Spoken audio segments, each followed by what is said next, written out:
Notre nouveau groupe pèse 320 millions d'euros de chiffre d'affaires. D'accord.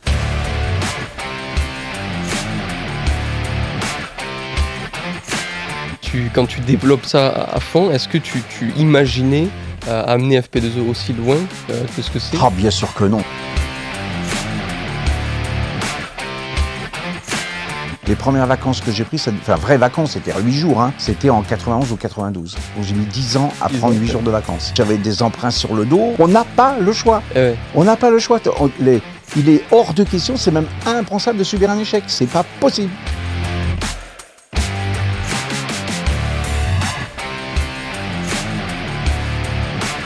Là, j'ai une super idée. J'ai dit, je vais faire de la fenêtre laquée. Et on m'a traité de fou. J'ai créé une usine de laquage à côté. Et je vendais le laquage au prix d'anodisé. D'accord. Et c'est parti, mais comme une fusée. Aujourd'hui, on a 220 points de vente en France. Mais qui couvrent aujourd'hui quand même plus d'une centaine d'adhérents.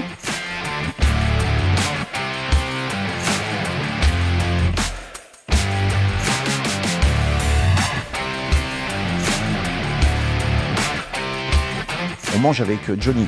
Ah bon, j'ai dit, ah ouais, ça me fait plaisir. Johnny, quand même, c'est Johnny.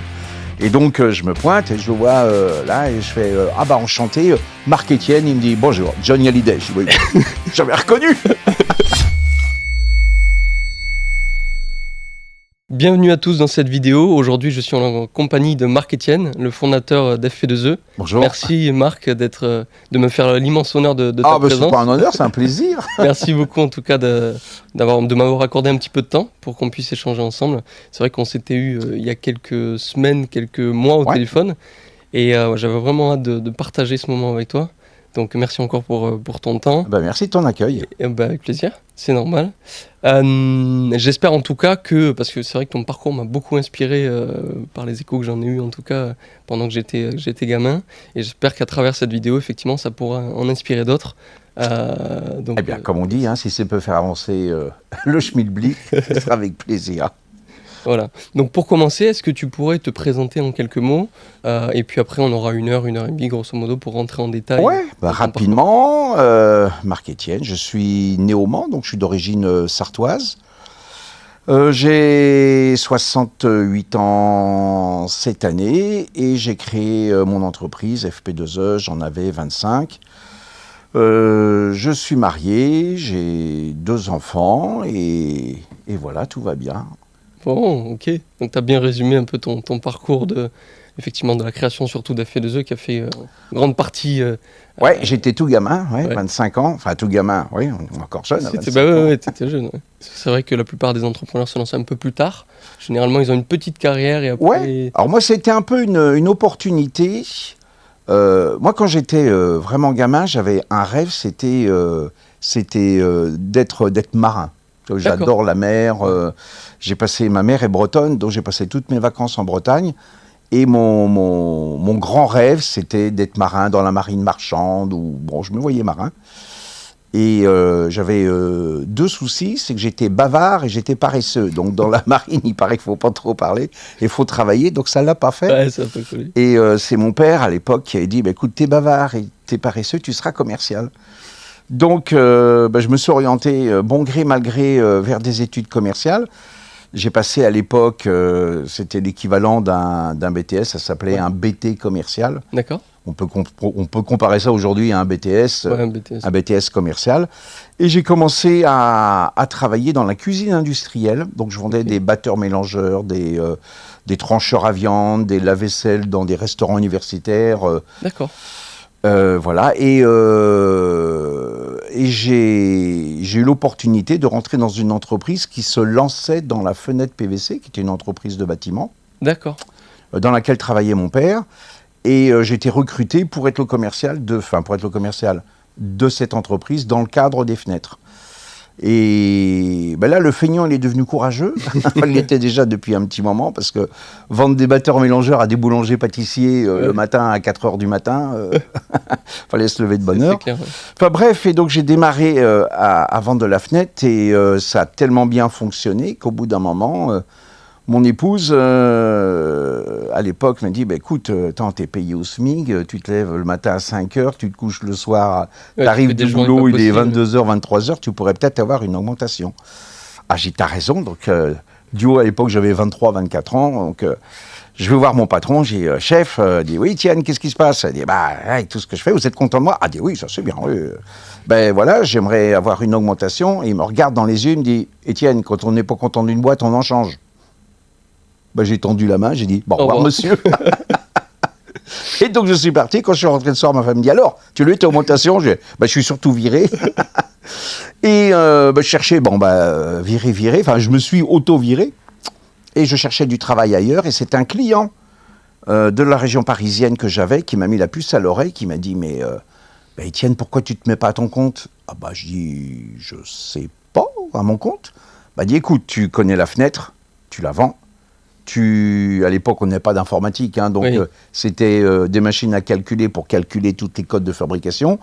Donc tu sais mettre en route les fabrications, tu fais le conducteur de travaux, tu connais tout, mets-toi à ton compte. Dis-moi, j'ai dit, monsieur, j'ai pas trop d'argent. Il dit, ça, je peux rien faire pour toi, pas grand-chose. Mais par contre, si tu te mets à ton compte, je te promets une chose, je te donnerai des chantiers. Ah bon? Premier client, quoi. Et alors, toi, t'as pas connu ça? Mais nous, notre jeunesse, on a eu un président, entre guillemets, qui nous a fait rêver, c'était François Mitterrand. Ouais. La droite était ancestralement installée au gouvernement en France. Et Mitterrand est arrivé, alors moi j'avais 24, 25 ans, donc c'était notre dieu, quoi, Mitterrand. Mitterrand, il a lancé une chose qui était pas idiote du tout, il a lancé ce qu'on appelait les usines relais. C'est dans les années 80, on avait un énorme souci, c'est que tous les sites industriels étaient concentrés sur les grandes villes. Et à la campagne, à part l'agriculture, qui commençait, c'est pas nouveau parce que ça continue à baisser, hein, mais qui commençait à baisser, il y avait un taux de chômage très très important dans les campagnes. Il a lancé les usines relais. En gros, c'était transporter les usines à la campagne. D'accord. Et donc, on avait des subventions d'État pour construire des usines à la campagne. Donc, ça s'appelait des usines relais. Et en gros, si je me suis installé à Brulon, qui est un petit village de 1200, 1300 habitants, qui est... alors, personne ne connaît Brulon. Moi-même, Sartois, je ne le connaissais pas. C'est un village qui est au milieu des poulets de Loué. Là, ça va plus faire parler les gens.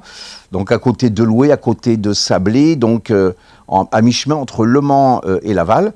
Donc, c'était une zone qui était déclarée sinistrée et j'ai eu des subventions pour m'installer donc à Brulon.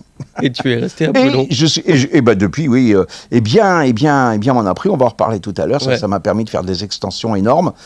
Et donc, mon premier village d'accueil, et qui est toujours mon village d'accueil, ça a été Brulon, grâce, en gros, à François Mitterrand. L'histoire est drôle. D'accord.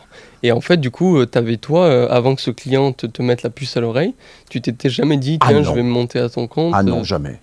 Non, sincèrement, jamais. Non. Tu savais pas que tu étais quelque part destiné à entreprendre, quoi. Oui, je crois pas qu'on soit... Enfin, c'est très compliqué. Je ne sais plus il y avait des études qui sont parues à un moment en disant sur 100 jeunes, il y en a 70 qui pensent, enfin 100 jeunes, parce qu'on s'installe à son compte généralement quand on est jeune, quoi. Quand on a 60, 70 ans, c'est plus compliqué. Il y a moins d'histoire, il y a moins de choses à faire vivre. Donc généralement, on y pense quand on est jeune, et je crois que sur 100 jeunes, il y en a 70 qui pensent se remettre à son compte, et sur les 70, il y en a 3 qui le font, quoi. Ouais. Qui n'a pas rêvé, bien sûr, un jour d'être son propre patron, parce que ça fait rêver un patron qui dit « Ah, faut être là », dit « Ah, tiens, si j'étais mon propre patron, je ferais ce que je veux. » Tout le monde en rêve, mais erreur, parce que c'est quand même un sacré sacerdoce. Mais moi, non, j'y avais pas encore pensé, peut-être que ça venait un jour, mais là, c'était l'opportunité qui a fait que... D'accord. Et du coup, tu t'es lancé tout de suite, en fait? Du coup, je me suis lancé tout de suite. Donc, c'était des usines qui étaient un peu préfabriquées. Donc, nous, on a pris la décision.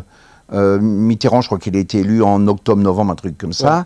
Le 1er décembre, je décidais de construire mon bâtiment et on a attaqué. Donc, à l'époque, ça allait vite, ce n'était pas les délais d'aujourd'hui. Ouais. Tout ce qui a été permis de construire, etc. Parce qu'on a attaqué le 1er avril 82. D'accord, oui, en effet. Donc on a appuyé sur les boutons, donc l'usine est sortie de terre en 4 mois, pas plus, quoi. Et là, comment tu l'as vécu au départ émotionnellement? Parce que c'est quelque chose que tu connaissais pas du tout. Est-ce que tu as eu peur, des appréhensions, ou tu te dis fonce et puis on y va? Non, on se pose pas la question, on fonce. On fonce, on sait qu'on n'a pas le choix. C'est un peu comme un gamin qui saute dans l'eau qui ne sait pas nager, quoi. Ouais. Bah, tu l'apprends pas, tu nages. Tu nages, t'es obligé, sinon tu nages, tu fais la nage du petit chien. Donc j'avais des emprunts sur le dos. Les banques prêtaient, c'est vrai, beaucoup plus facilement qu'aujourd'hui. Hein, donc on avait cette chance-là à l'époque. Enfin, il fallait quand même rembourser. Donc on signe des cautions personnelles, des choses comme ça. Et là, on saute dans le bain, on boit la tasse, hein, j'en ai bu plein, hein, mais on survit, hein, parce qu'on dit, on n'a pas le choix. On n'a pas le choix. Il est hors de question, c'est même impensable de subir un échec. C'est pas possible. Sinon, on meurt. Donc, faut vivre. Et à l'époque, donc on fonce. Quand tu développes ça à fond, est-ce que tu imaginais amener FP2E aussi loin que ce que c'est ? Ah, bien sûr que non. Bien sûr que non. Et tiens, une anecdote. Alors, bien sûr, pour construire le bâtiment, donc il y avait un coût, et pour que le bâtiment coûte moins cher, j'en faisais une bonne partie par moi-même, avec l'un de mes collaborateurs qui est devenu un de mes cadres supérieurs par la suite. Donc on était 2. C'était mon premier salarié embauché, que j'avais embauché dès le mois de décembre, pour parachever, donc tout ce qui était parachèvement dans la fabrication de l'usine, on le prenait à notre charge. Et le maire, il vient me voir, donc on était à 4 pattes en train de faire des joints autour des parpaings. Et le maire, il dit « Ah, monsieur Étienne, j'ai une bonne nouvelle pour vous. » Je dis « Chouette, il va m'avoir une subvention supplémentaire, un truc. » Il me dit « Vous voyez le terrain derrière, là, je vous l'ai gardé, ça va vous permettre de doubler la surface. » Je regarde avec des gros yeux, je dis « Non, mais il est complètement à la masse. Je ne sais même pas comment je vais remplir les 400 mètres carrés là, que je faisais construire. » Et il était en train de me dire, alors qu'on n'y a pas encore ouvert, que je pouvais construire 800, le double. Depuis, ce que disent les anciens à FP2E, dans le groupe que je dirige, dit on a plus vu de grues dans l'usine que de moments de détente. Ça a toujours été en perpétuel.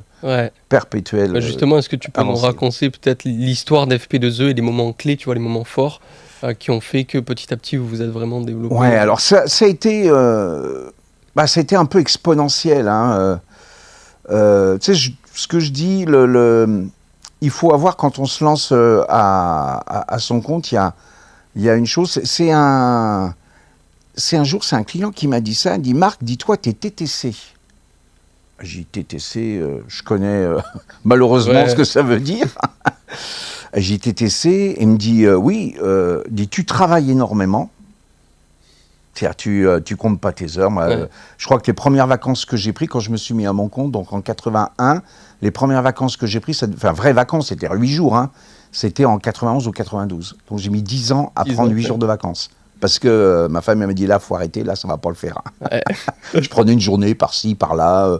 Même à Noël, je travaillais à Noël. Hein, je travaillais jusqu'au 24 décembre, je redémarrais le 26. Et qu'est-ce qui t'animait au fond de toi, justement, pour travailler autant au départ ? Ouais, alors, le deuxième facteur, il disait, il faut du talent. Oui. Il faut bien connaître son métier. Donc, quel que soit ce que je peux dire à un jeune aujourd'hui qui veut se mettre à son compte, c'est pas parce que les autres font ça qu'il faut le faire. Il faut aimer ce qu'on fait et il faut connaître par cœur son sujet. Et puis ça se mesure pas. Les 2 premiers critères se mesurent. Le troisième, faut avoir de la chance. Il faut avoir du pot. Et moi, la chance que j'ai eue, j'ai démarré la fenêtre PVC, puisque FP2E, l'origine de la création de FP2E, c'était la fenêtre PVC aujourd'hui, qui est un peu connue de tout le monde, mais à l'époque, c'était un confetti dans l'océan des fabrications de fenêtres, puisque ça représentait 2-3% du marché de la fenêtre en France, et aujourd'hui, ça représente 50%. Et moi, je me considère un peu comme un surfeur, c'est-à-dire que j'étais sur la croissance du PVC. Ouais, et j'étais surtout sur la bonne vague. C'est-à-dire, je serais parti la vague d'avant, je prenais un bouillon, la vague d'après, hop là, ça serait passé sous mes fesses et j'aurais rien vu. Et la vague du siècle, je l'ai eu. Bon timing. Donc, bon timing, donc FP2E, et quand c'est dans le bon timing sur une planche, parce que à Toulouse, vous faites pas mal, enfin, c'est une région, hein, le sud-ouest, où il y a pas mal de surf, et celui qui prend la bonne vague, il fait un truc extraordinaire, et il va loin. Et moi, ça a été la même chose. FP2E a toujours eu des croissances exceptionnelles parce que j'étais sur la bonne vague. Celui qui est parti après moi, j'avais un train d'avance sur lui. Celui qui était parti avant moi, il a pris le bouillon. Donc on est quelques-uns comme ça, être partis pile comme il faut. Moi, mon record de croissance en une année de chiffre d'affaires, c'est une croissance à 2 chiffres. Non, à 3 chiffres. 3 chiffres. On a fait plus 140% de croissance Attends, avec un chiffre d'affaires qui était déjà de l'ordre de 10 millions de francs. À l'époque, c'était des francs, c'était pas des euros. Donc on est passé de 10 à 25, 26 millions en un an. Wow. Donc, on n'a pas arrêté de grossir, de grandir, etc. Donc ça a duré les premières années. Bon, ça a duré comme ça une petite dizaine d'années. Ensuite, je me suis dit que d'être monoproduit, il pouvait y avoir un risque. Je fabriquais que de la fenêtre PVC. On était déjà relativement gros. Et donc, je me suis lancé dans la fenêtre aluminium. Ouais. Et j'ai, pareil, c'est... Donc là, excuse-moi, mais quand tu fais la transition entre PVC et aluminium, FP2E, à ce moment-là, c'est combien de personnes? Alors, c'est une quarantaine de salariés, à peu près, avec un chiffre d'affaires de l'ordre de 30 millions de francs environ, quoi. D'accord, ok. C'était 10 ans après la création, dans les années 90, quand j'ai commencé à y penser. Et là, j'ai une super idée. C'est qu'à l'époque, la fenêtre en aluminium, tu avais deux coloris principaux, tu avais gris et brun, voire champagne dans la région parisienne. Alors c'est technique, mais enfin on passe dessus. Ça se passait par anodisation, c'est-à-dire qu'on trempait les fenêtres, enfin les profilés dans des bains, et on commençait à aborder la couleur avec le laquage. Mais ça ne faisait que commencer. Et moi, d'entrée de jeu, j'ai dit, je vais faire de la fenêtre laquée. D'entrée de jeu. Je ne veux pas faire de fenêtre anodisée. On m'a traité de fou, d'inconscient, parce que je m'enlevais, d'entrée de jeu, je m'enlevais 90% du marché de la fenêtre alu. Parce que même si le laquage commençait à percer, il s'en faisait que très très peu. Sauf que, en même temps que la construction de la fenêtre aluminium, j'ai créé une usine de laquage à côté. Et je vendais le laquage au prix de l'anodisé. D'accord. Et c'est parti, mais comme une fusée. Ouais. Comme une fusée. C'était quoi l'avantage de laquer ses propres fenêtres? La solidité, la résistance au choc et à la rayure. D'accord. Pardon, le laquage. De laquer sa propre fenêtre. Parce qu'il n'y avait qu'un laqueur en France et on avait des délais, c'était du grand n'importe quoi. Et si je devenais mon propre laqueur, j'avais plus de délai. Tu maîtrisais tout. Et je maîtrisais la couleur que le client voulait. Autrement, on avait 3-4 coloris, blanc, brun, et puis avec des délais énormes, parce qu'il fallait aller laquer, je crois que de mémoire, c'était en Vendée, un truc comme ça. Il n'y avait qu'un laqueur, et tout le monde faisait la queue pour laquer ces quelques profilés aluminium. Donc tu réinvestis, tu crées effectivement une société de Multilac, une société qui est aujourd'hui, qui existe. Qui est à Brulon d'ailleurs, même endroit. Qui est à Brulon, au même endroit, qui fait aujourd'hui plus de 100 salariés, et qui est devenu l'un des premiers laqueurs de France. Tiens, j'ai une anecdote sur Multilac, qui est assez sympa. Donc, bien évidemment, je crée Multilac, en même temps je lance la fenêtre en aluminium. Multilac, au niveau du carnet de commandes, pas grand-chose, parce que les fenêtres aluminium, comme j'ai démarré, j'en vendais pas beaucoup. Et comme je te le disais, je restais au mois de juillet-août à l'usine, et donc j'étais avec mes 2 ou 3 laqueurs. Et puis on laquait le matin ce qu'on avait à laquer, puis l'après-midi on se faisait une bière, voire 2, voire 3, parce que on n'avait pas de boulot. Donc je me vois encore, il y avait un quai, on avait les pieds qui balançaient comme ça dans le quai, puis le téléphone sonne, je décroche le téléphone, et il y a un type qui me dit « Vous êtes ouvert? Vous faites de la peinture ?» J'ai dit « Oui, peinture industrielle, oui. Est-ce que vous laquez des barres en acier galvanisé ?» « Oui, bien sûr. » Je ne savais même pas. « Oui, pas de problème. »« Je viens. » Et je vois arriver le lendemain une bagnole, et le mec, il avait une quarantaine de barres, des tubes, des petits tubes en acier galvanisé. Et donc, il avait un process pour laquer ça. Donc, il dit, voilà, il faut frotter ça au papier de verre, mettre des produits de lessivier, c'est la lessive Saint-Marc, je me souviens. Puis, il amène même la peinture. S'il amène la peinture et tout le process, j'établis un prix, je fais ses barres, ça se passe bien. Il fait ses essais derrière de tests à l'arrachement, de tests de tenue de peinture. Dit, c'est super, je vous en ramène d'autres. Bon, c'est bien, il m'en avait ramené 50, c'est super. Il m'en a ramené 100, je dis, oh là, génial. Et je dis, mais vous en avez encore beaucoup comme ça? On dit, non, vous savez, il dit, ça va vite se calmer. Je dis, c'est dommage, parce que c'était sympa. Mais je dis, c'est quoi vos barres, là? Parce que moi, j'aime bien savoir d'où ça vient, ce que c'est. Il me dit, c'est compliqué. Il dit, moi, je suis serrurier à Romorantin, dans le centre de la France, d'accord, ok. Il dit, je travaille pour Matra, le constructeur automobile. Ah bon, très bien, d'accord. Et il dit, ça, c'est des barres de galerie qui seront vendus en option sur une voiture qui ne se vendra jamais. Ah, j'ai dit, effectivement, on va pas en vendre beaucoup. Une galerie qui est vendue en option sur une voiture qui va pas se vendre. Ouais. Elle dit non, en plus de ça, c'est bizarre parce que c'est une Renault, mais comme ça va pas se vendre, c'est Matra qui va fabriquer la Renault. Matra à l'époque, qui existait encore, qui va fabriquer cette Renault-là. Ah bon, j'ai dit d'accord. Et comment ça va s'appeler, cette bagnole? Parce qu'elle allait sortir là, dans les mois à venir. Oh, il dit c'est assez confidentiel, mais il dit j'ai le nom. En plus de ça, c'est un nom à la con, parce qu'à l'époque, c'était Renault 11, Renault 12, Renault 13, Renault 14, pas par 13, ça porte malheur, Renault 15, Renault 16, Renault 17. Oh, il me dit c'est un concept, je dis c'est bizarre comme bagnole, et puis ils ont mis un nom bizarre, attendez, je retrouve le nom. Je dis ça y est, l'espace. On connaît le succès de l'espace, et tout le monde prenait au moins une option, la galerie. J'ai eu jusqu'à 35 salariés juste pour laquer les barres de galerie des espaces Renault. On a fait un pognon énorme, on a fait un chiffre d'affaires énorme pendant des années avec la première génération des espaces Renault. Comme quoi la chance des fois... on parlait de la vague tout à l'heure, au bon timing aussi. Mais bon, si tu n'avais pas posé la question et si tu n'avais pas cherché à comprendre non plus d'où venaient ces bars... Oh, ouais, enfin si, le facteur chance, quoi. Fallait être ouvert, fallait dire oui, alors que on était censé laquer que de l'aluminium et pas de l'acier, encore galvanisé, encore pire. Parce que la galvanisation, c'est très compliqué à laquer. On a pris le pari, ça s'est fait, voilà. On aurait dit, ah non monsieur, on fait que de l'aluminium, au revoir, merci. Raccroché, terminé. Et puis le coup de peau, quoi. L'espace Renault, c'est le monospace, c'est Renault qui l'a inventé. Et la galerie, et c'était parti comme ça. On a fait un chiffre d'affaires énorme avec ce serrurier-là qui a gardé toute la faisabilité des galeries des espaces sur la première génération. Quand Renault a changé son modèle, on a pleuré un peu. Ouais, tu m'étonnes.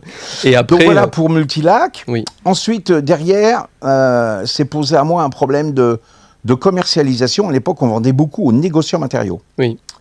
Et les négociants matériaux, je les respecte, il n'y a aucun souci avec ça, mais ils sont quand même, ce qui peut être logique, très très attachés, voire à mes yeux, trop attachés au prix. Il n'y a qu'une seule chose qui compte, le prix. Tout le monde le tire vers le bas. Donc j'ai suivi pendant un bon moment, et au bout de quelques années, ça devenait de plus en plus compliqué de gagner de l'argent à travers les ventes auprès des négociants matériaux. Et donc, en réfléchissant... En tournant ma cuillère 7 fois dans un sens dans le café au lait, 7 fois dans l'autre, je me suis dit, le seul moyen, malheureusement, ça va être de court-circuiter les négociants matériaux et de vendre en direct aux professionnels de la fenêtre. D'accord. Qui achetaient chez les négociants. Ouais. Je dis, moi, il faut que je saute une marge. Un petit peu aujourd'hui, ce qui se passe un peu dans la grande distribution, on commence à voir des agriculteurs qui commencent à vendre directement aux particuliers, aux consommateurs, et c'est ce que j'ai fait. Et donc pour ça, il fallait que je crée une marque, et c'est de là qu'est venue la création d'Arrêt Fenêtre. Donc ça, c'était en 94. Okay. En 94, on a décidé de créer Arrêt Fenêtre pour, d'une part, augmenter nos marges, et surtout pour avoir d'autres arguments que le prix, parce que les négociants matériaux étaient à la recherche d'un prix, mais pas les professionnels. Alors bien sûr, faut quand même être placé. Mais les professionnels, ils étaient quand même très sensibles à la qualité de la fenêtre, parce qu'eux, ils posaient la fenêtre. Donc acheter une fenêtre 10 € moins cher, s'ils mettent 2 heures de plus à la poser, zéro intérêt. Être livré en retard ou d'une manière incomplète, zéro intérêt. Parce que le particulier, lui, il va garder sa journée pour poser des fenêtres. Il se dit, ah monsieur, non, vous avez gardé une journée, raté. C'était dans 8 jours, c'est pas demain. Donc, ils étaient sensibles à tous ces arguments-là, sensibles à la communication, à la qualité du produit. Donc, on avait d'un seul coup d'autres arguments à faire valoir que le prix. Et donc, on a créé ce réseau-là pour attaquer directement le réseau Arrêt Fenêtre que tout le monde connaît, que beaucoup connaissent aujourd'hui, pas forcément tout le monde, et qui couvre aujourd'hui, on a 220 points de vente en France. Ouais. Donc, c'est un success story qui est pas mal, qui est sympa. Et comment vous avez fait pour passer effectivement, parce que bon, être un industriel, développer une usine, c'est déjà énorme, mais je pense que c'est complètement différent que développer un réseau. Ah, c'est complètement différent. Comment du coup, toi, tu t'es adapté à ça et t'es reparti quelque part de zéro pour faire ça, quoi? Exactement. C'est-à-dire, la fenêtre, je maîtrisais la fabrication. À partir du moment où il a fallu imaginer une commercialisation, on a créé une société qui s'appelle Arrêt Fenêtre, dans laquelle j'ai embauché des spécialistes de la communication, de de la vente, spécialiste en termes de faisabilité dans les catalogues, dans les supports, dans la radio, dans la télévision. Enfin voilà, peu importe, mais oui. C'est un autre métier. Des bons talents. C'est un autre métier, donc il faut avoir les gens compétents, et il y en a à chacun son métier. D'ailleurs, c'est marrant parce que quand les gens de la communication chez moi discutent avec les gens de la technique, on a l'impression qu'ils ne parlent pas le même langage. Hein. Il y en a un qui parle anglais, l'autre qui parle chinois. Ouais, c'est clair, c'est deux mondes différents. Deux mondes différents. Et comment tu arrives à recruter les bonnes personnes? Et surtout, c'est vrai que je pense qu'à travers FP2E, aujourd'hui, c'est combien de personnes? C'est plusieurs milliers? Alors FP2E, FP2E, c'est 700 salariés à peu près. D'accord. Pur, hein, FP2E pur, je ne compte pas les distributeurs. Ouais, voilà. Je ne compte pas les RefNet, je parle de collaborateurs purs qui travaillent à l'usine. 700. Et comment toi tu as fait pour, tu me le disais au téléphone, ce qui est important en tant que chef d'entreprise, quand on se développe comme ça, c'est savoir recruter des personnes qui ont des compétences différentes et les fusionner ensemble pour effectivement apporter de la complémentarité et pouvoir les faire avancer dans la même vision, quoi, qu'ils aient une vision commune pour les faire avancer. Mais comment toi tu as fait pour justement créer cette vision forte et pour qu'ils avancent ensemble de façon soudée vers un objectif commun, quoi? C'est pas très compliqué. Enfin, c'est pas très compliqué. Il y en a beaucoup qui s'arrachent sur le recrutement. Il faut avoir... Ben oui, mais dans une entreprise, il faut avoir un objectif. L'objectif final, c'est le chèque qu'on va recevoir du client qui est satisfait d'avoir reçu sa fenêtre. Ensuite, derrière, il y a plein de compétences à créer. Je crois savoir bêtement que Toulouse est une région de rugby. Oui. Hein, et on a eu la chance inouïe d'avoir, en intervenant au dernier congrès à RefNet, Galtier. Oui, ok. Hein, qui nous a fait une conférence remarquable d'ailleurs sur son équipe qu'il dirige, hein, l'équipe de rugby. Et il disait, voilà, on a des compétences différentes, on ne va pas demander à un masseur de marquer un essai. Regardez bien, dit dans l'équipe, il y en a qui touchent jamais le ballon. Ce qu'on leur demande, c'est de plaquer. Chacun Donc, son rôle. Voilà, chacun son rôle. On ne demande pas un demi d'ouverture de jouer arrière.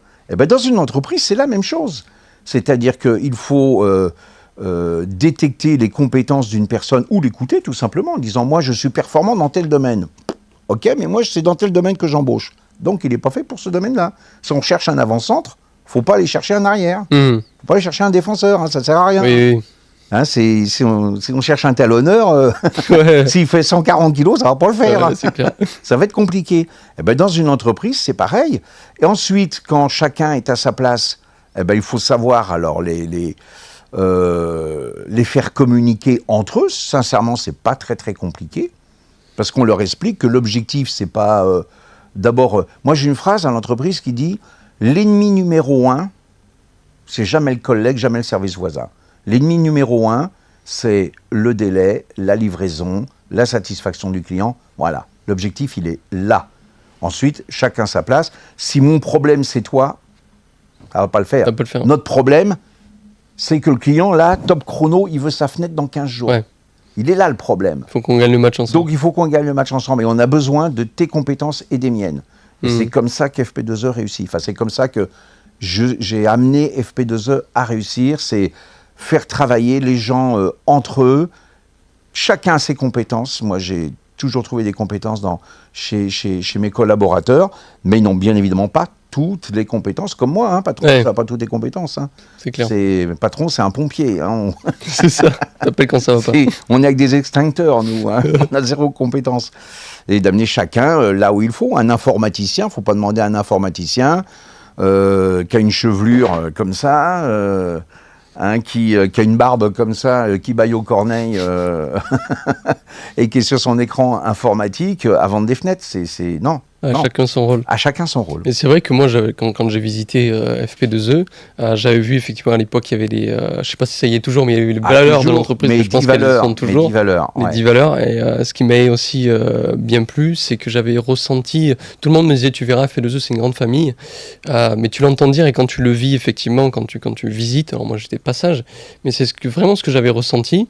Et je pense que, ouais, effectivement, recruter les bonnes personnes par rapport aux compétences qu'ils ont, c'est une chose, mais inculquer effectivement et créer une grosse famille, surtout qu'on ne parle pas, tu vois, d'une petite boîte avec 40 personnes, 30 personnes, ce qui est plus simple, je pense, pour créer une famille. Comment tu as fait pour garder cette ambiance familiale à grande échelle, en fait? J'ai même pas de réponse. Pas d'avance. J'ai même pas de réponse. Il faut que les gens soient déjà bien dans ton entreprise, et ça se voit dans les yeux. Tu as un collaborateur qui arrive le matin, qui a les yeux qui pétillent, qui a un sourire, qui te tend la main, bonjour. Tu dis, bon, lui, ça va, il est bien dans sa peau. T'en as un qui arrive, qui regarde sa montre tous les quarts d'heure en disant, oh, putain, quel jour aujourd'hui, jeudi, vivement demain. Tu dis, oh là là, lui... Et donc ça, cette personne-là, moi je l'ai convoquée en disant, attends, on a un petit souci là tous les deux, ça n'a pas l'air de te plaire du tout la boîte. Donc t'étais proche quand même de... Non, il a le droit de ne pas aimer bien sûr. La boîte dans laquelle je travaille, il a le droit de ne pas aimer le produit, parce que sincèrement, les jeunes, je leur dis, vous savez que moi depuis tout petit, j'aimais fabriquer des fenêtres. Mais, ah bon, mais j'ai ben non, idiot, personne aime ça. C'est un métier à la con, fabriquer des fenêtres. C'est nul. C'est un métier d'industriel, c'est comme fabriquer des cuvettes de chiottes. Fabriquer des fenêtres, franchement, c'est pas glamour du tout. Trouve-moi une personne sur la planète qui aime fabriquer des fenêtres, ça n'existe pas. Par contre, ce qui existe, c'est que les mecs, et les filles d'ailleurs, aiment toujours se retrouver le matin entre eux. Quand on voit le lundi matin, les éclairer dans les bureaux où ils racontent leur week-end, leur recette de cuisine qu'ils ont raté ou je sais pas quoi, ou ce qu'ils ont fait, c'est fabuleux. À FP2E, on a une équipe de foot, on a une équipe de marathoniens, et et j'ai entendu ça un jour, dit nous, on a l'amour du maillot. C'est pas l'amour du produit. Ouais, c'est l'amour du maillot. Ils aiment leur boîte. Différent. Et quand un patron, le patron que je suis, arrive à ce résultat-là, c'est gagné. C'est gagné parce que nous, on peut fabriquer n'importe quoi, on s'en fout finalement.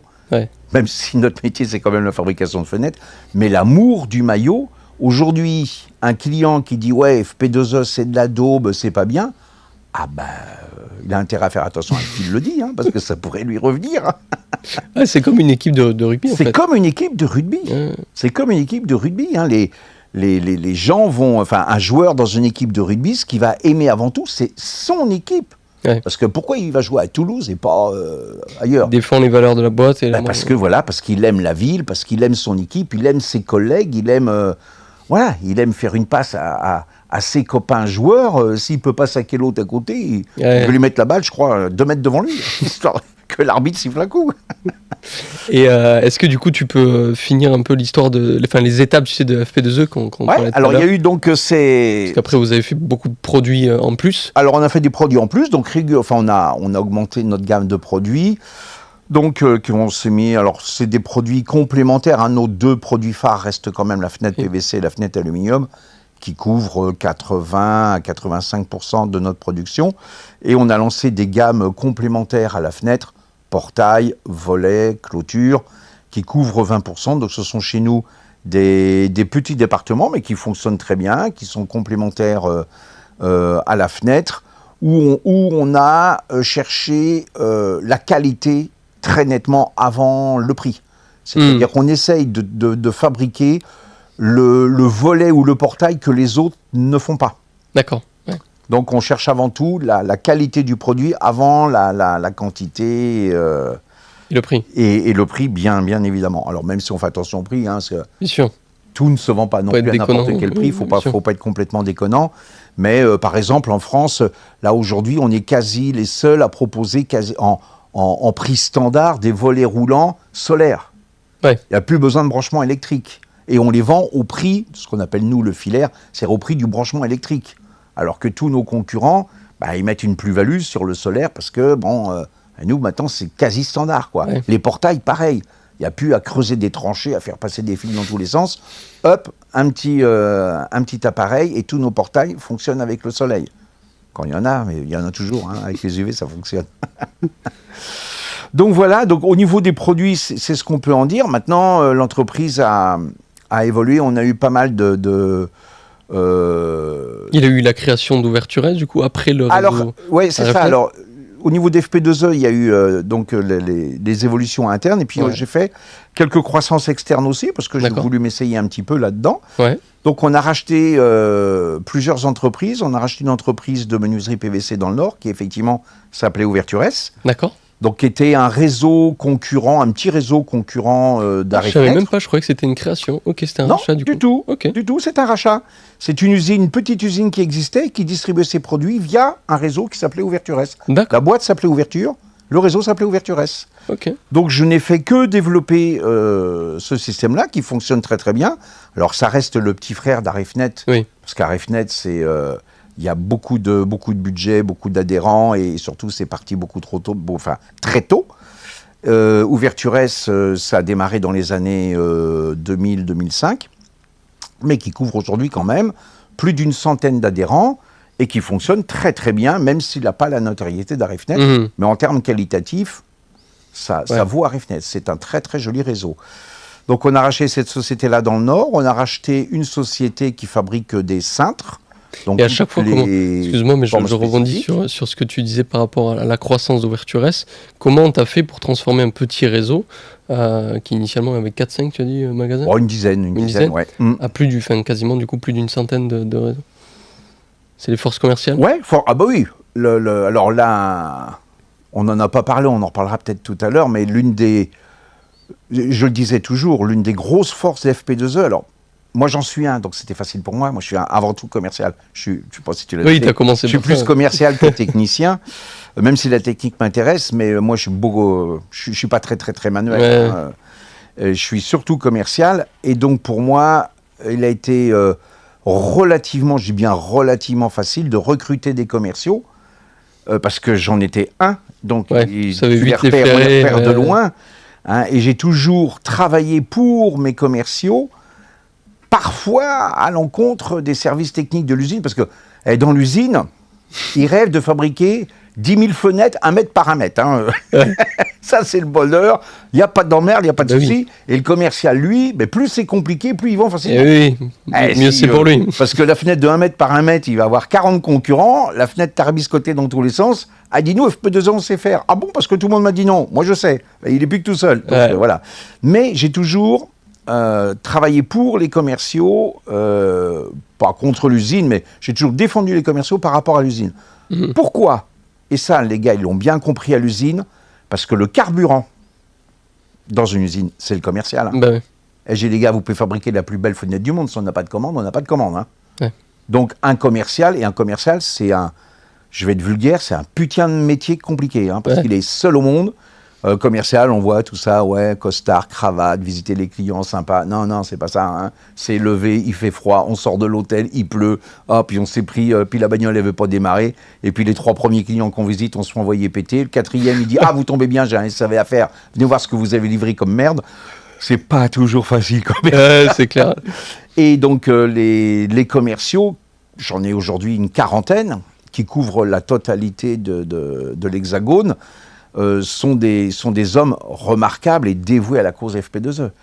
Et ça fait notre force, c'est extraordinaire, parce que en ce moment, le marché est un peu plus compliqué, et ils se battent, hein, ils sont debout sur les pédales, et ça y va, parce qu'il faut rentrer les commandes pour faire vivre l'usine, et ils le font, et toujours avec le sourire, et d'une manière toujours positive.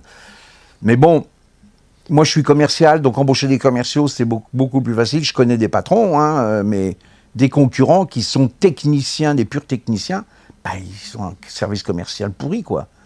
Ah oui, parce qu'un commercial, en gros, c'est un mec qui ramasse du pognon, qui fout rien, quoi. C'est comme un assureur, quoi. Hein. Oui, mais tu fais quoi, toi ? Moi, je fabrique des fenêtres, donc je suis payé, mais toi, tu fais quoi ? Tu t'es payé et tu roules. T'as une Mercedes, une BM, mais qu'est-ce que t'as fait pour avoir ça ? Parce que tu fais rien, t'as pas fabriqué de fenêtres. D'ailleurs, pour la petite histoire comme ça, un jour comme ça, mon fils qui était tout petit, je lui ai dit, tu sais, papa, il fabrique des fenêtres, tout ça. Et donc, arrivé à l'âge de 6 ans, 7 ans, je lui fais visiter l'usine. Puis je lui montre les machines et tout. Puis mon fils, contrairement à moi, il est hyper technique. Hein. Et donc, on visite l'usine, ça. Puis je lui montre mon bureau. Je dis, tu vois, ça, c'est le bureau de papa. Bon, bureau de patron quand même. Hein. Alors, à l'époque, j'étais un petit patron, pas un gros patron. J'ai dit, tu vois, c'est le bureau de papa. Il me dit, c'est complètement nul, tu m'as menti. Je dis, quoi, je t'ai menti ? C'est quoi, c'est nul ? Je dis, c'est même pas toi qui les fabrique. Donc c'est ça, quoi. Un commercial, ben oui, il fabrique rien, mais c'est indispensable. Mais c'est indispensable. Les deux sont complémentaires. Pareil, toujours pareil, hein, comme dans l'équipe. Ben, c'est clair. Il faut les deux. Et donc là, aujourd'hui, globalement, FP2E, Arrêt Fenêtre, Ouverture S, en termes de chiffre d'affaires global, ça représente quoi? Alors, chiffre d'affaires global, on a passé les 130 millions en 2023. Ok. Donc ça fait un mauvais. Ouais, ça fait le chiffre. Ok. Et tu disais tout à l'heure, effectivement, que là, c'était un peu plus compliqué en ce moment post-Covid. Parce que le marché. Non, post-Covid, ça a très bien fonctionné. Oui. C'est maintenant que ça coince. Oui. Maintenant, enfin, les retombées, en fait, post-Covid. Oui. Je voulais dire. Mais est-ce qu'il y a eu des moments pour toi, je pense naturellement, dans toute la carrière d'entreprise, il y a des moments qui sont plus compliqués. Est-ce que tu as eu c'est quoi tes plus gros challenges, les moments les plus durs que tu as pu traverser? Alors, le moment le plus dur que j'ai jamais pu traverser, que j'ai toujours pas traversé, c'est la transmission de l'entreprise. Ouais. Ça, j'y suis pas encore arrivé. Je suis encore à... Alors, pas que je ne veuille pas, parce que j'ai tenté plein de choses. À chaque fois, je me suis gamellé. À chaque fois, j'ai pris une belle gamelle. Donc, j'ai eu la chance de pouvoir revenir casse départ. Mmh. Donc, bon, voilà, tant mieux. Mais aujourd'hui, je suis avec mes participations à l'intérieur de l'entreprise. FP2E, c'est devenu, on va dire, rien n'est invendable, hein, mais quasi invendable. Et puis, je ne veux pas faire n'importe quoi. Ouais. Parce que c'est mon bébé, c'est mes salariés. Et puis maintenant, on dit, chef, faut pas vendre. Hein. Bah, je dis, oui, les gars, vous êtes gentils. Donc, je vends pas. Quand tu dis c'est quasiment invendable, c'est-à-dire? Pardon? Quand tu dis c'est quasiment invendable, c'est-à-dire? Parce que c'est très compliqué, ça vaut très cher. FP2E, ça vaut beaucoup d'argent. Donc, il y a... en France, je ne sais même pas qui pourrait racheter FP2E. Ce serait très, très compliqué. Donc, on a essayé plein de choses. On a essayé... FP2E était coté en bourse. Il fut une époque. On a fait un LBO, c'est-à-dire un espèce de montage financier pour essayer de vendre via des financiers, des groupements financiers, essayer de vendre l'entreprise au cadre. Ça a été un fiasco complet. Donc voilà, ou alors il faut vendre, je sais pas moi, des Chinois, des Coréens, je sais pas. Mais je vous imagine même pas quoi. Le problème c'est que, on est le numéro. Alors la seule chose que j'ai fait, on va peut-être commencer par là, c'est qu'on a fusionné avec une entreprise de notre taille qui s'appelle l'entreprise Bouvet, qui est une entreprise super familiale, qui est pas très très loin de chez nous, parce qu'ils sont basés à Angers, dans l'ouest de la France, dans le Maine-et-Loire. Et donc, ils font à peu près le même chiffre d'affaires que nous. Nous, FP2E, on fait 130, mais si on rajoute Multilac... 130 par mois ou par an? Par mois. Donc, on va dire qu'on dépasse, le groupe FP2E dépasse les 150 millions de chiffre d'affaires. D'accord. Si on prend toutes les sociétés annexes, Ouverture, Multilac dont on a parlé, puis on a une petite usine de fabrication de bois en Bretagne. Donc, on fait environ 160 millions. Bouvet fait 160 millions. Donc, notre nouveau groupe pèse 320 millions d'euros de chiffre d'affaires. D'accord. Avec ce chiffre d'affaires-là, en termes de fabrication, ça représente quand même vaguement entre 80 000 et 100 000 fenêtres par an. Ouais. Donc, ça en fait un bon paquet. Ouais, je me souviens quand j'avais visité l'usine, il m'avait dit, je crois, le nombre de fenêtres qui sortaient de l'usine jour par semaine. Ouais, c'est assez sidérant. Hein. Donc, on sort entre 80 et 100 000 fenêtres par an, ce qui fait de nous... le numéro 2 en France. Donc, on est inachetable. Ouais, d'accord. On est inachetable. À un moment, j'ai dit, tiens, et pourquoi pas des gens comme Saint-Gobain? Oui. Oui, mais Saint-Gobain fournit tous mes concurrents. Ouais. Donc, imagine à un moment que Saint-Gobain rachète le groupe. Bon, maintenant, on y pense. D'abord, je n'ai jamais posé la question à Saint-Gobain, mais j'ai réfléchi tout seul en disant, c'est tout simplement impossible, parce que Saint-Gobain, demain matin, il se supprime tous ses clients en disant vous avez racheté FP2E, donc allez voir ailleurs. Donc bref, on est quasi invendable. Donc la seule chose que j'ai réussi à faire, c'est donc de m'associer avec cette entreprise qui était de ma taille, la société Bouvet, avec qui on entretient de super relations. Chacun reste patron dans son domaine, mais on a réussi à créer des pôles communs de réflexion et de travail. Qui peuvent être l'informatique, la comptabilité, la recherche, certaines voilà, ce genre de choses comme ça. Et on a mélangé nos actions. Donc Ouais. aujourd'hui, des actions FP2E n'existent plus en tant que telles. Action Beauvais non plus. On a créé une société qui s'appelle Chapitre, une holding, dans laquelle tous les cadres, tous les salariés ont la possibilité d'être actionnaires. Ça, c'est bien. Donc n'importe. Alors, faut avoir, je sais plus, 6 mois de présence quand on est salarié. Donc avec des planchers, des plafonds en fonction de la position du salarié. Si le salarié gagne 30 millions au loto, il peut pas mettre 30 millions dans FP2E. Il ne faudrait pas qu'il soit Oui, mon patron. quand même. Quoique, ça peut se discuter. Enfin bref, tous les salariés et tous les cadres peuvent aujourd'hui être actionnaires dans leur propre groupe. Et voilà, donc ça se gère comme ça. Donc c'est la meilleure solution que j'ai pour au moins la décennie à venir, que j'ai pu trouver, en disant, ben voilà, on fait profiter l'ensemble des salariés du groupe à l'actionnariat. C'est un peu participatif. Ouais. Et tu as toujours été autant animé au fond de toi, où il y a eu, parce que je sais que parfois il y a des entrepreneurs qui lancent leur boîte, ils sont animés, ils ont une flamme au fond d'eux pendant quelques mois, quelques années, après ça retombe un peu. Est-ce qu'il y a eu des moments où tu t'es dit j'ai envie peut-être d'autres choses, j'ai envie d'arrêter, ou est-ce que tu as toujours été autant animé Ah non, toujours. Toujours, non, mais ouais, tu fais... Mais en disant chapeau, bah non, parce que non, on est animé ou on ne l'est pas, quoi. Hein, non, mais je trouve ça beau d'être toujours animé par la même histoire tout au long de sa vie. Ah oui. Donc c'est chouette. Ouais, bon, j'ai toujours regardé devant, en disant qu'est-ce qu'on peut faire, qu'est-ce qu'on peut imaginer, comment on peut voir l'avenir. Moi, ce qui m'intéressait, c'était pas le passé. Ouais. Ça, je m'en fous, le passé, c'est fait, hein, donc on peut pas le refaire. Oui. Donc ce qui m'intéressait, c'est l'avenir, quels nouveaux produits on peut créer, quelle boîte on peut éventuellement racheter, quelle extension on peut prévoir. Sur quoi on oriente l'avenir du groupe. Voilà, c'est ça qui est passionnant en disant de quoi sera fait demain notre entreprise. En plus de ça, quand on a la chance d'être patron, c'est quand même nous qui avons le volant et la boîte de vitesse. Donc on peut tourner le volant un peu à gauche, un peu à droite. Ouais. Alors moi, je prends beaucoup l'avis de mes collaborateurs. C'est également ce qui a fait le succès de l'entreprise, parce que un patron qui dirige tout seul comme un dictateur, ou un dictateur africain, c'est pas bon. Hein. On n'est pas meilleur que les autres, hein. On n'a qu'un cerveau. Bien sûr. Donc, moi je dis toujours, nous on est le trait d'union entre tout le monde. Il faut écouter tout le monde.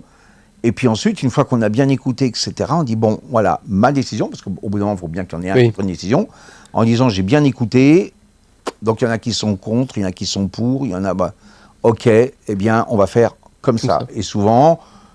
ça dévie de notre position initiale, mais pas tant que ça, parce qu'on tourne autour d'un projet. Donc, là-dedans, il y a des réticents, il y a des... voilà, mais l'objectif, il est là.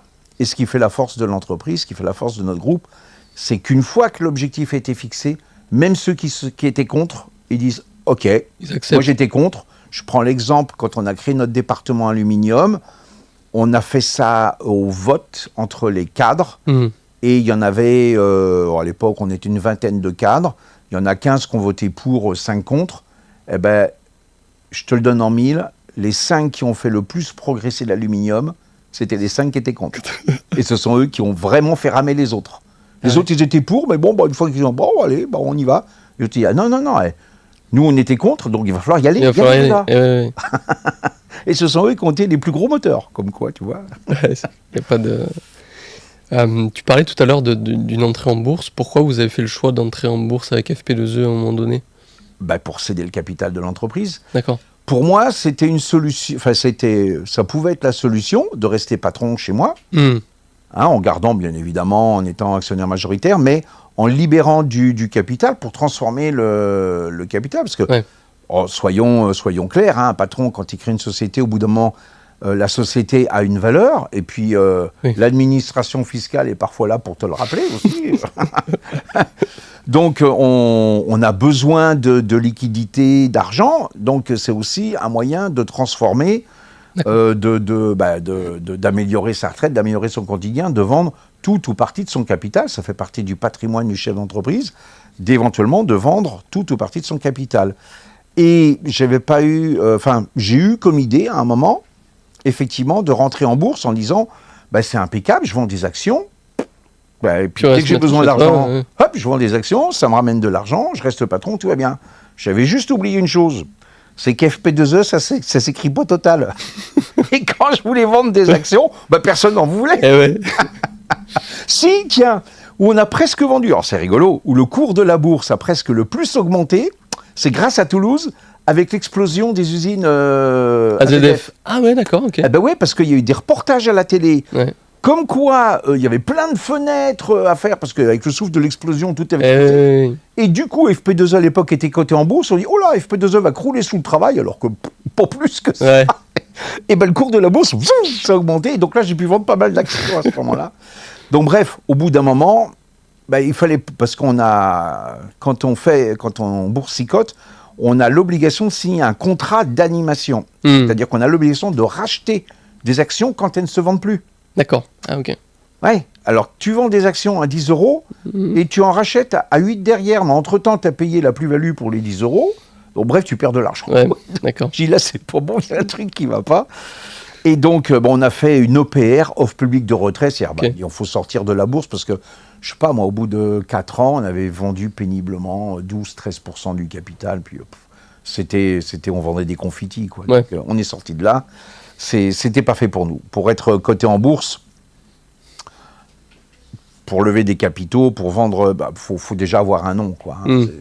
FP2E n'était pas connu du grand public. Donc on est rentré, on est ressorti. D'accord. Et tout à l'heure, au tout début, tu disais effectivement, certaines années, on a explosé le chiffre, on a connu une hypercroissance. C'est vrai que ça m'a toujours scotché parce que je voyais de l'usine pousser de loin depuis que je suis gamin. Et c'est vrai qu'aujourd'hui, il y a les modèles économiques des startups dont on parlait tout à l'heure, qui effectivement font appel à des actionnaires qui injectent pas mal d'argent parce que c'est des idées avec fort potentiel et ils développent ça sur des années.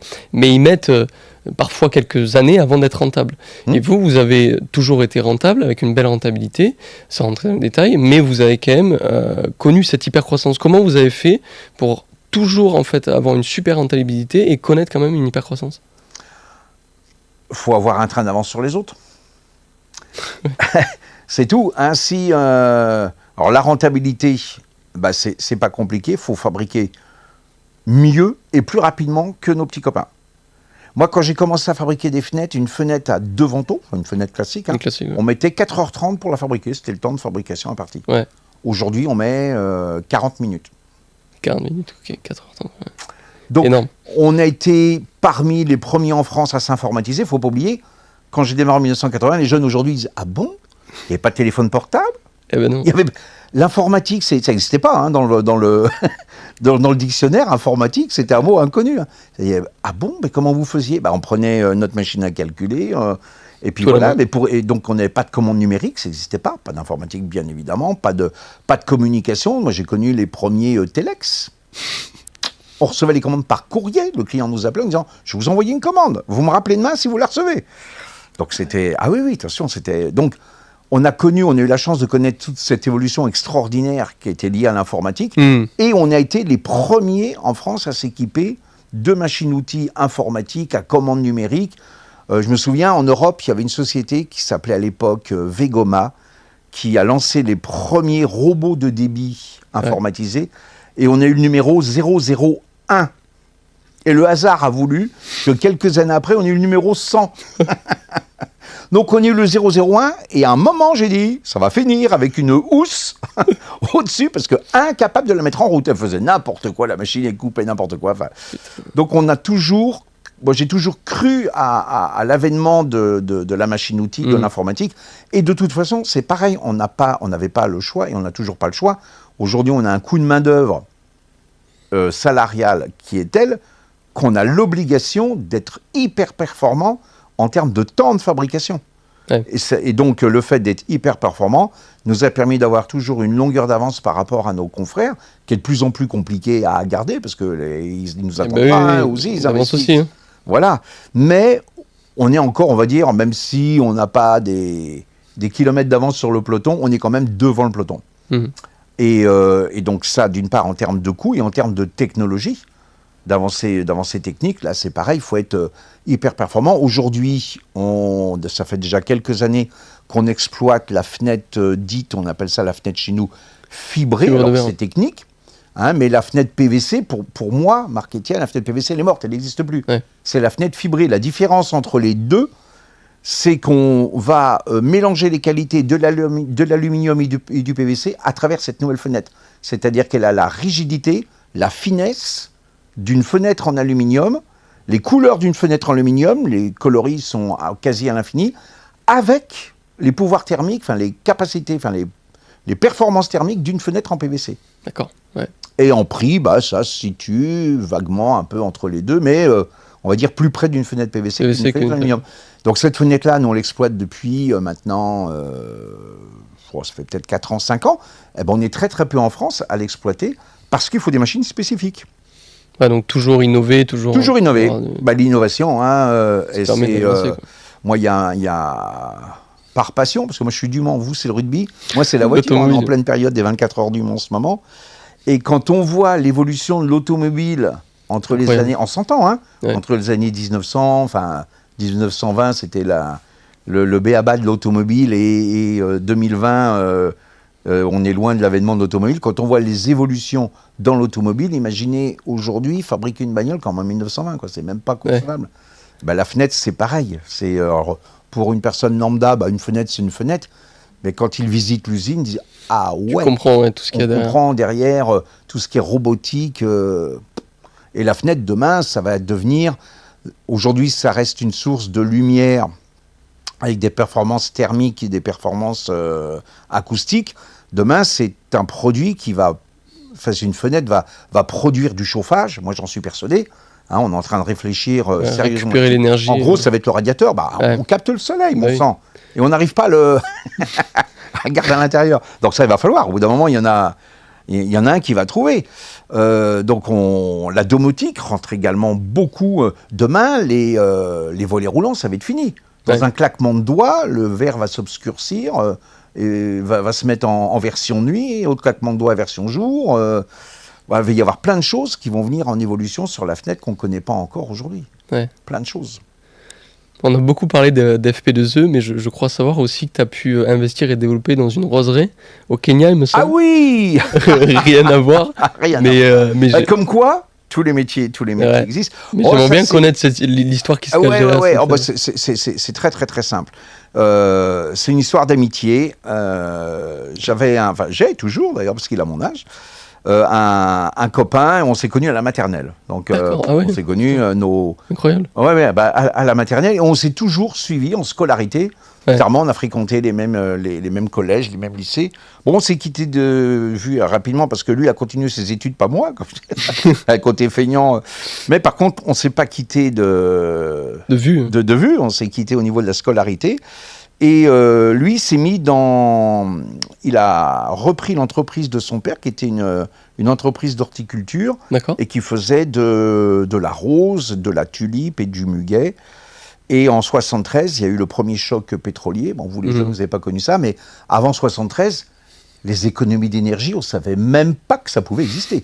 Le pétrole, c'était à l'infini, le gaz, vous ne savez pas quoi. Pompé, puis on ne calculait pas, on n'en parlait même pas, ça n'existait pas, point. Et il y a eu le premier choc pétrolier en 73, et donc là on s'est aperçu que d'un seul coup, l'énergie pouvait coûter cher, et donc les cours du pétrole se sont mis à flamber, et les coûts du chauffage, et lui il avait des serres dans la Sarthe, qui chauffaient pour cultiver ses fleurs, et plaf, il a déposé le bilan assez rapidement, à cause du coût de chauffage. Et on en parlait un soir, on dînait ensemble, et je dis, mais écoute, je comprends pas, puis il m'explique ça, coût de l'énergie, tout ça. Je dis, bah oui, mais je dis, mais attends, mais les fleurs, ils s'en vendent. Elles sont produites où? Elles sont produites là où il n'y a pas besoin de chauffage. C'est-à-dire Équateur, Kenya, sur cette ligne-là, parce que je sais pas si tu l'as appris, on dit que là, je me souvenais quand même de ça vaguement, c'est que les fleurs ne poussent que quand il fait jour. La nuit, ça pousse pas. Oui. Et il dit, regarde bien, quand est-ce qu'on a besoin des fleurs, des roses en France? Fête des mères, c'est quand? Février. Pas de Pau, c'est là où il fait nuit, il n'y a pas beaucoup de jours. La fête des mères, Noël, Pâques, voire la Toussaint, dit au mois d'août, personne ne commande de fleurs. Alors, on ne sait plus quoi en faire. Donc, les fleurs sont cultivées dans des régions où on a 12 heures de jour, 12 heures de nuit, à longueur d'année. Comme ça, on a une récolte hyper régulière, et surtout un endroit où il n'y a pas besoin de chauffage, avec de l'humidité, parce qu'il faut quand même un peu d'humidité. Donc voilà, c'est les plateaux de l'Équateur, les plateaux du Kenya. Pourquoi tu n'achètes pas Dis Marc, je suis en train de te dire que j'ai déposé le bilan, j'ai plus de sous. Donc acheter au Kenya ou en Équateur, il dit mais même pas en rêve, j'ai pas d'argent. J'ai dit je sais pas, je devais avoir bu peut-être un peu trop ce soir-là. J'ai dit moi j'ai un peu de sous, je peux t'aider si tu veux. Il me dit bon, t'es sûr? Je suis ouais. Il m'appelait une semaine après, il me dit bon, je suis au Kenya, j'ai trouvé un truc à racheter. Là, j'étais à l'eau, ce jour-là, j'ai dit comment ça, un truc au Kenya? Et bref, l'aventure était partie, donc il a racheté on appelle ça une ferme là-bas, il a racheté une ferme au Kenya. Et je lui ai dit, écoute, ok, mais moi lui aussi d'ailleurs, ça tombe bien. Je dis d'accord, mais faut pas qu'on fasse n'importe quoi, faut qu'on fasse ça proprement, parce que je dis bon, c'est l'Afrique, puis j'aime pas le côté blanc qui exploite méchamment le petit noir. Je dis non, ça, moi je veux pas de ça, je veux apporter quelque chose. Et donc on a là-bas une ferme qui emploie 700 salariés, comme quoi 700 salariés, 700 salariés à la ferme. On est la seule entreprise horticole du Kenya à être labellisée Max Havelaar. C'est quoi cette labellisation? C'est un label commerce équitable. D'accord, ok. Donc c'est-à-dire qu'on respecte le salaire. Il n'y a personne de payé au SMIC. Le SMIC kényan est à 150 €, un truc comme ça. Nous, le salaire minimum là-bas, il est à 300 €. Et un chef de culture, il prend 600-700 €. On a une école. D'accord. On a des ateliers d'apprentissage pour apprendre la couture, pour apprendre la charpente, pour apprendre le métier de menuisier, donc sur des jeunes qui viennent. Ouais. On a créé un petit village, on a une école, on a créé une maternité, juste à côté, à Nevacha, parce qu'ils n'avaient pas de maternité. Et on a... qu'est-ce qu'on a créé d'autre? Et tout dernièrement, on a créé des cours de tennis. Un jour, on va les voir à Roland-Garros, c'est mignon. Et moi, j'ai dit, écoute, moi, FP2E me suffit pour vivre. Donc, tout l'argent qui vient en surplus de la roseraie, on l'investit pour les Kenyans, sur place, pour améliorer leur vie. Donc, on a un dispensaire important. On a un médecin. Là-bas, aujourd'hui, en France, nous, dans notre entreprise, on a obligé d'avoir des infirmières en permanence dans l'entreprise. Là-bas, le mec, il peut se couper un bras, on n'en a rien à foutre. Ça reste quand même l'Afrique. Et bon, on a un dispensaire médical où les gens peuvent venir non seulement se faire soigner, mais consulter tout. Même en dehors aussi, ils peuvent venir consulter? Ah non, que les gens de la roseraie. Voilà, parce que c'est à l'intérieur de la roseraie. Il y a déjà pas mal de personnes. Oui. Mais par contre, les membres de la famille, oui. C'est-à-dire, la femme qui travaille, d'abord, il y en a un qui vient travailler, il y en a 5 à se balader dans la roseraie. Faut vivre avec. Faut vivre avec. On donne qu'un salaire, ils se démerdent avec ça. Ça vit dans la roseraie, donc ils vont. C'est pour ça qu'on a une école, parce qu'on a vu, il y avait plein de gamins qui venaient, on dit non, là, ça va pas être gérable, parce que c'est quand même une entreprise, quoi. Même si c'est des parcs floraux, des serres, etc. Les gamins qui se baladent en courant là-dedans, on trouvait ça un peu moyen. Donc du coup, on a créé une école, on a créé des choses avec. Donc on a investi dans l'enseignement, on a des profs qui sont payés par la roseraie. Enfin voilà. Donc on est plusieurs à faire ça.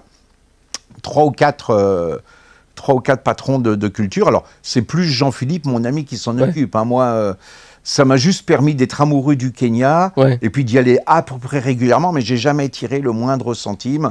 À part mes actions. Oui. C'est comme ça que tu es tombé amoureux du Kenya ou tu connaissais? Ah oui, oui, bien sûr. Sur le Kenya, j'y vais depuis, je sais pas, j'avais 25 ans, 26 ans. Quand je suis arrivé au Kenya, il y avait 8 millions d'habitants. Aujourd'hui, il y en a 40 millions. Je cherchais l'erreur. Ils n'ont pas beaucoup de télévision là-bas. Non, c'est une belle aventure, mais c'était l'aventure de mon ami. Moi, je lui ai juste mis un pétard aux fesses pour Mais pour qu'il avance. Voilà, pour qu'il avance, juste investi au départ. Et donc aujourd'hui, il a racheté la quasi-totalité de mes actions. Je suis même plus qu'un tout petit actionnaire parce qu'il vient de vendre. Il a mon âge, 68 ans, donc il vient de vendre la société en partie à son fils, c'est chouette, qui prend le relais, Nicolas. Et donc moi j'ai vendu la quasi-totalité de mes parts à son fils Nicolas. J'ai gardé 10 actions histoire de dire. Je suis encore là. J'ai plus rien. Ça a été une belle aventure pour lui. Et puis on a vécu de belles choses là-bas, c'était sympa. Humainement, ça devait être super. Ah oui, c'est. Ça permet de relativiser beaucoup de choses.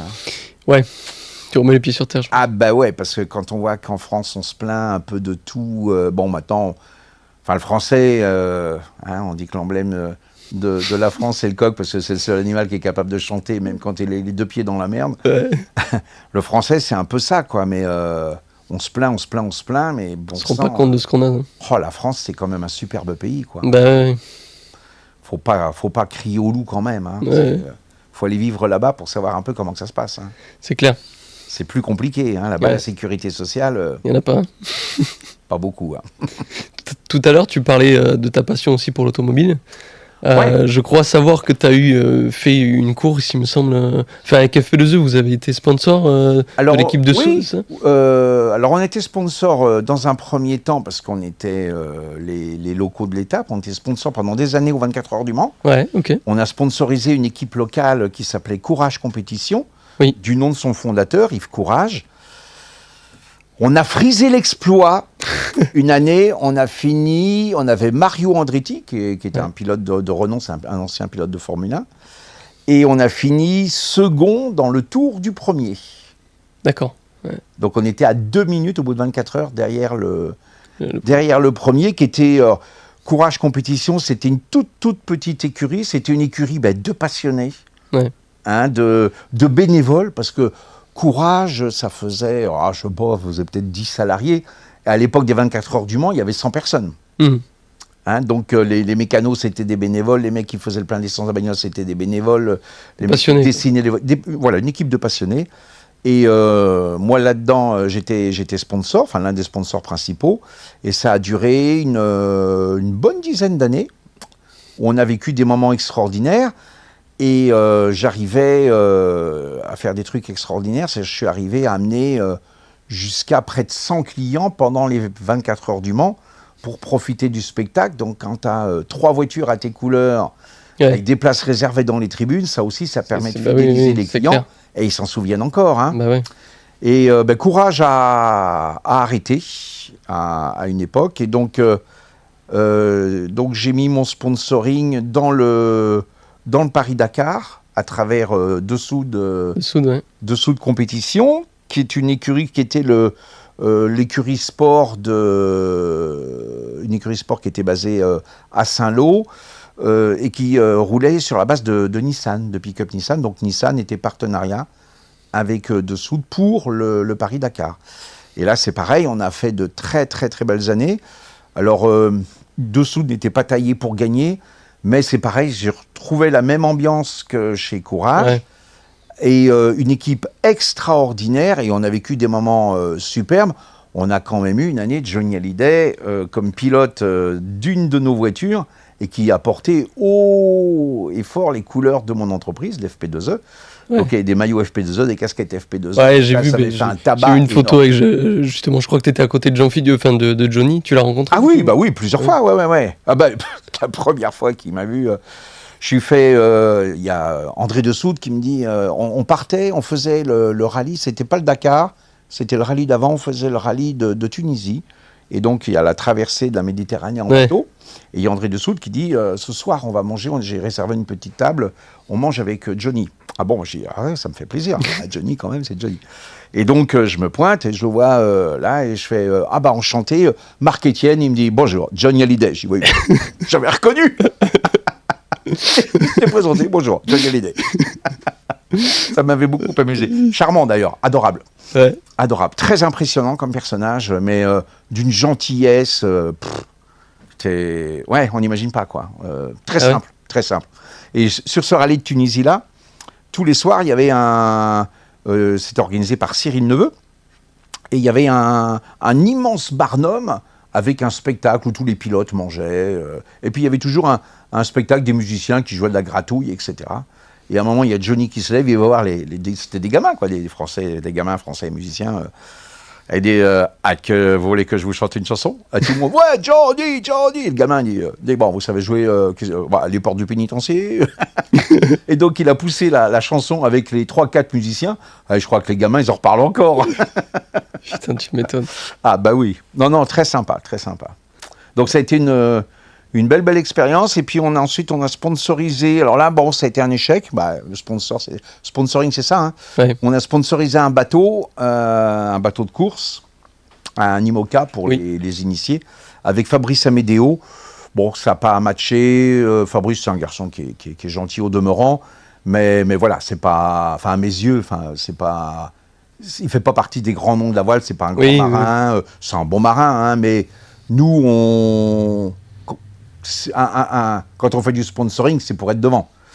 Hein, c'est pas pour juste participer. La compétition. Et le problème de la voile, c'est que pour faire parler de soi, il faut vraiment être devant quoi. Hein. Une voiture encore sur un circuit, ça peut se gérer. La voile, on parle des 3 premiers, après c'est fini. Hein. Le dernier qui arrive au Vendée Globe Challenge, il a même pas droit à un article dans le journal comme ça. On parle même pas de lui. Hein. Donc et Fabrice, il était plus derrière que devant. Bon, voilà, il avait plus une action. Ensuite, il a écologique, je crois. Ouais, c'est ça. Ensuite, comme avec la transmission des enfants, il a transformé ça un peu en mission écologique. Mais enfin bon. Moi, enfin bon, ça m'a toujours fait un petit peu rigoler. Un bateau à 10 millions d'euros écologique, tout en carbone. Ouais, moyen. Si on veut faire de l'écologie, il y a plein d'associations qui sont qui méritent et qui recherchent plein de mécènes. Je pense que si on voulait faire de l'écologie, c'est pas avec Fabrice Amedeo qu'on serait parti. Vaut mieux partir avec des gens dont c'est la passion et qui ont des résultats et qui font des choses. Hein. Mais bon, voilà, quand on fait un sponsoring sportif, c'est pour avoir un résultat sportif, pas un résultat écologique. Donc voilà, ça s'est arrêté, on s'est quitté bons amis. Donc actuellement, on n'a plus du tout de projet de sponsoring. Pour le moment, pour l'instant, c'est en stand-by. C'est en stand-by, voilà, exactement. Ok, bah écoute, pour terminer, est-ce que tu aurais un mot pour effectivement des jeunes qui veulent se lancer, ou des moins jeunes d'ailleurs qui sont en conversion? Qu'est-ce que tu conseillerais, toi, à quelqu'un qui veut développer son entreprise? Si tu avais quelques mots à leur dire. Alors, développer ou créer, moi je dirais, il faut s'entourer. On peut avoir une idée. D'abord, elle n'est pas forcément bonne. Une idée, ça reste une idée. Oui, puis donc oui. Surtout la concrétisation de cette idée. Moi, j'aime bien les sabots en bois. Je ne suis pas sûr que ce soit une activité en plein devenir. C'est clair. Non, il faut bien réfléchir. Quand on a une idée, il faut bien réfléchir, s'entourer, savoir se seconder, prendre des intervenants extérieurs. On a la chance aujourd'hui d'être dans une vraie société de communication, contrairement à mon époque où on était un peu seul au monde. Hein, d'ailleurs, toi, à ton époque, tu as eu des mentors, des gens qui t'ont inspiré, qui t'ont aidé, ou non? Alors oui, mais pas au niveau du business, quoi. Ah non, pas au niveau du business. Non, j'ai eu personne. Aujourd'hui, on a ceux qui veulent partir, ceux qui veulent se mettre à leur compte, ils ont plein de possibilités à travers de la formation, surtout se former, important. Ça, c'est très important. Par contre, je me suis formé. Parce qu'on peut avoir des idées, des stages de formation, même à mon époque, ça existait. Dans tous les domaines, hein, faut améliorer ses compétences. Ça démarre... Je vois aujourd'hui, comme tout le monde, hein, je fais travailler des artisans chez moi ou autres, etc. Je vois des gens, on leur demande, vous intervenez quand chez moi? Ah, je sais pas. Je crois arriver, quoi. Comment ça, vous savez pas, monsieur? Non, en gros, c'est celui qui va gueuler le plus fort, qui... Donc, les gens ne savent même pas tenir un planning, quel que soit son métier. Mais je dis bien, quel que soit son métier. C'est des prises de rendez-vous, j'ai une journée à y consacrer, j'ai 2 jours, donc voilà, et ça s'apprend. C'est pas compliqué, hein, mais si on n'apprend pas, on ne sait pas. Donc, il faut se former. Se former, prendre des idées à l'extérieur et s'entourer de bons collaborateurs. Enfin, essayer de s'entourer de bons collaborateurs. C'est l'évidence même. Et puis ensuite, faut avoir de la chance. Merci beaucoup en tout cas pour ce moment de partage. J'ai adoré en tout cas partager ce moment avec ça. Ouais, puis moi ça me fait plaisir de remémorer tous mes souvenirs. On aurait pu en parler pendant 2 heures. Avec grand plaisir en tout cas. En tout cas, merci de ton accueil. Pour cette inspiration et pour toute cette valeur que tu as pu transmettre à travers ton parcours. Écoute, si ça peut aider certaines personnes, ce sera avec plaisir. Je pense que ça sera le cas.